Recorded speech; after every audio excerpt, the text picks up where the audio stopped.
Nazarene இரண்டாவது மகன் லுத்புதீன் சைவம் படத்தின் மூலம் சினிமாவுக்கு அறிமுகமானார். அதன் பிறகு விஜய் இயக்கிய இது என்ன மாயம் படத்தில் நடித்தார். தற்போது பறந்து செல்லவா என்ற படத்தில் தனியாக நாயகனாக நடித்து வருகிறார்.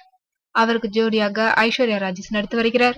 சதீஷ், கருணாகரன், ஆர்.ஜே. பாலாஜி ஆகியோருடன் சீன நடிகை நரேல் கிங், நடிகர் சன்னி பாங் ஆகியோரும் நடித்துள்ளனர். ஜோஷ்வா ஸ்ரீதர் இசையமைக்கின்றார். 8 பாயிண்ட் என்டர்டைன்மெண்ட் சார்பில் பி. அருமைச்சந்திரன், தனபால் பத்மநாபன் ஆகியோர் தயாரிக்கின்றனர். இது காமெடி கலந்த காதல் படம். முழுக்க முழுக்க சிங்கப்பூரில் படமாக்கப்பட்டுள்ளது. தமிழ்நாட்டில் இருந்து சிங்கப்பூருக்கு வேலைக்கு செல்லும் இளைஞனும் சிங்கப்பூர் பெண்ணுக்குமான காதலை சொல்லும் படம். இதன் கடைசி நாள் படப்பிடிப்பு சிங்கப்பூர் விமான நிலையத்தில் நடைபெற்றது. இதில் நாசர் கலந்து கொண்டு பூசணிக்காய் உடைத்து படப்பிடிப்பை முடித்து வைத்தாராம்.